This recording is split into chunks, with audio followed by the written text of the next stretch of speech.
आज चर्चा करते हैं।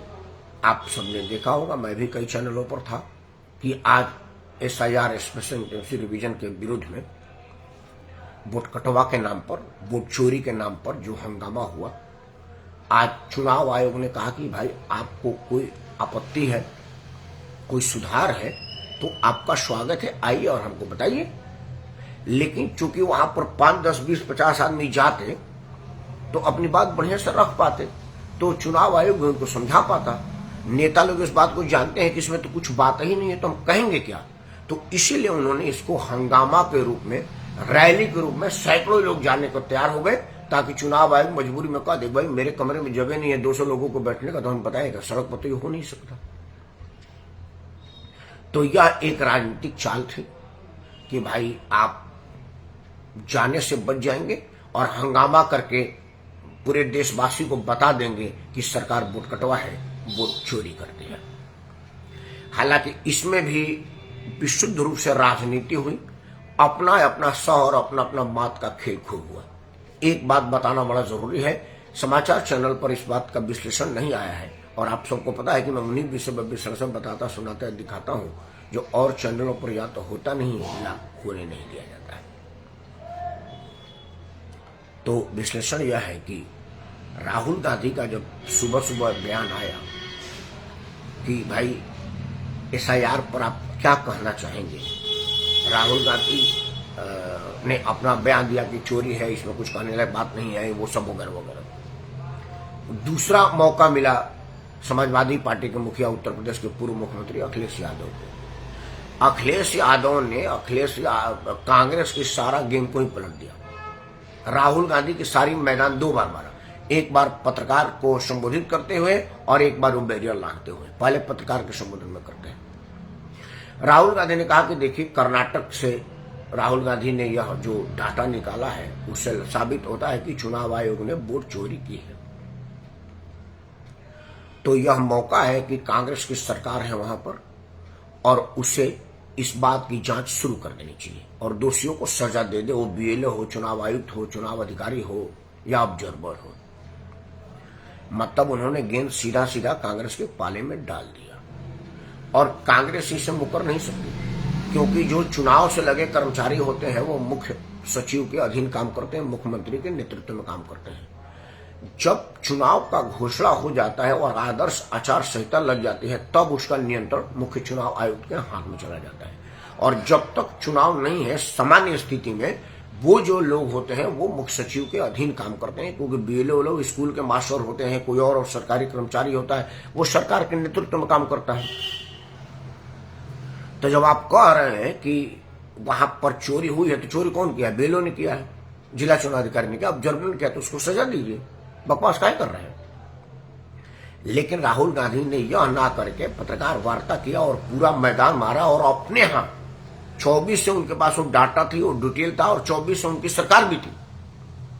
हालांकि यही बात उनका एक मंत्री ने आज कहा सवेरे कि राहुल गांधी अब बकवास कर रहे हैं। जिस वक्त ये रिवीजन हो रहा था उस वक्त कर्नाटक में कांग्रेस की सरकार थी, मतलब कांग्रेस के मिशनरी ने ये सारा काम किया, और आज भी कांग्रेस की सरकार है।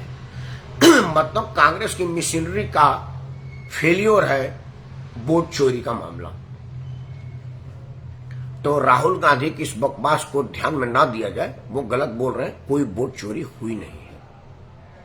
शाम होते होते उस मंत्री का मंत्रिमंडल चला गया। ये लोग आम जनता की आवाज उठाने की बात करते हैं, अपने चुने हुए मंत्री, संविधान का शपथ लिए हुआ शख्सियत का सिर्फ यह कह देने में कि भाई हमारी सरकार है, और वो सच बोला है, कर्नाटक में कांग्रेस की सरकार है, हमारी ही सरकार है और हम ही पर इल्जाम लग रहा है, यह गलत है। सच बोलने पर उसकी मंत्रिमंडल चली गई।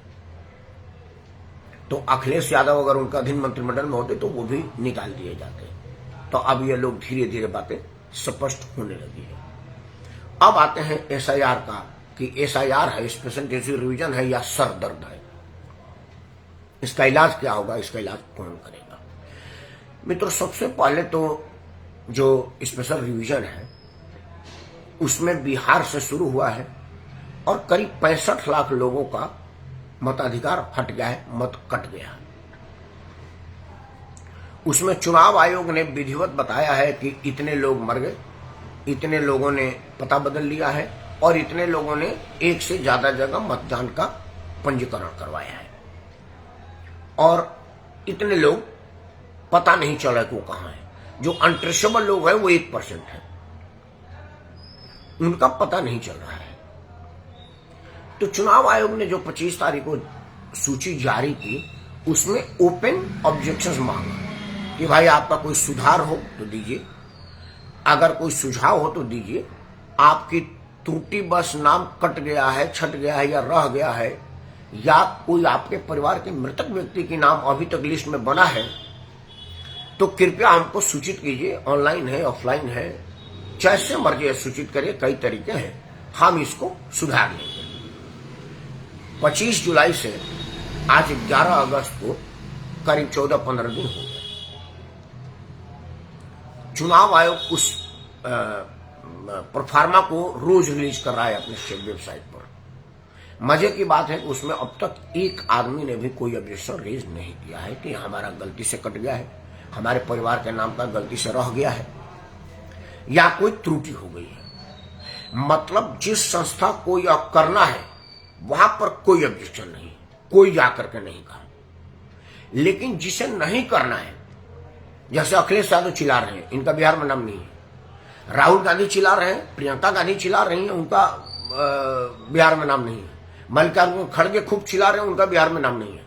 और जिनका बिहार में, उनका 2-2 बार नाम है, चाहे वो पूर्व उप मुख्यमंत्री हो या वर्तमान उप मुख्यमंत्री हो। और ये लोग कोई अभी तक ऑब्जेक्शन जारी नहीं कर रहे हैं। मतलब यह हास्यास्पद स्थिति है कि जिसने नाम काटा है वहां कोई नहीं जा रहा है और जिसका नाम नहीं कटा है और जहां नहीं कटा है वहां पर बवाल हो रहा है। दूसरा और सबसे जरूरी बात, या आपको दुखी करेगा या हंसाएगा या घबराएगा, मैं नहीं जानता, मैं कह रहा हूं आप रिएक्ट करिएगा।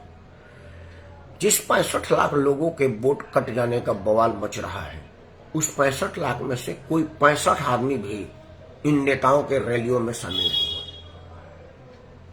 कोई 65 आदमी ने भी हमारे जैसा फेसबुक पर, व्हाट्सएप पर, ट्विटर पर कोई ऑब्जेक्शन नहीं लिखा कि मेरा नाम था और कट गया है।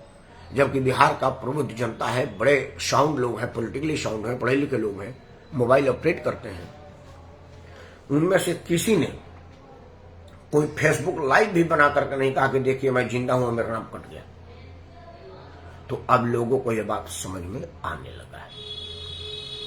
मेरी एक अपुष्ट आशंका है, क्योंकि हमने एनआरसी का बवाल देखा है, किसान बिल पर सवाल देखा है, दिल्ली को चारों तरफ से घेर देने का साजिश देखा है। किसान आंदोलन में कैसे कैसे यह चर्चा थी कि खालिस्तान के लोग आए हैं, एसआईआर में चर्चा थी कि पाकिस्तान के लोग आए हैं। एसआईआर वाला मीटिंग, एनआरसी वाला मीटिंग था, एनआरसी वाला जो था वो मेरे घर से कोई 2 किलोमीटर पर था। और हम चूंकि सामाजिक लोग हैं, थोड़ी पत्रकारिता करते हैं, तो जा करके देखने की आदत है। तो हमने देखा वहां पर कि कैसे बिरयानी बट रही है और दिहाड़ी बट रही है, कैसे गाड़ियों में लाद ला करके लोगों को लेके जाया जा रहा है। हमारे मोहल्ले में से भी सवेरे सवेरे टेम्पो की बैटरी वाली लग जाती थी, लोग आते जाते थे। औरतें अपना दिन भर का काम कर ली, दोपहर में जो टीवी देखती हैं उसके बदले में दिहाड़ी ले रही थी, बिरयानी ले रही थी और रैली में जा रही थी।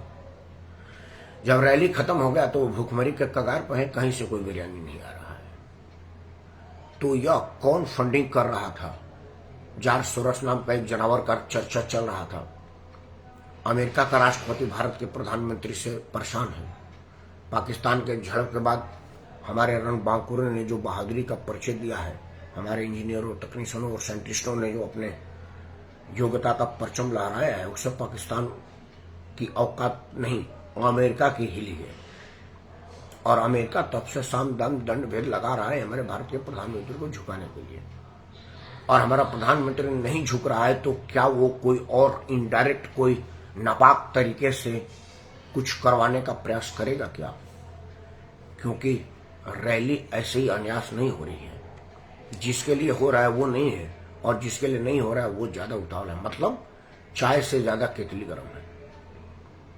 विचार आप जरूर करिएगा, क्योंकि 3 बातें कहकर वीडियो बंद करूंगा। पहला, कि जिसका नाम कटा वो रैली में क्यों नहीं है, वो विरोध क्यों नहीं कर रहे हैं। और दूसरा, जहां से नाम कटा और जहां नाम जुड़ना है उस पर कोई ऑब्जेक्शन क्यों नहीं कर रहा है। रोज चुनाव अधिकारी अपना डाटा रिलीज करता है कि आज किसी ने नहीं कहा।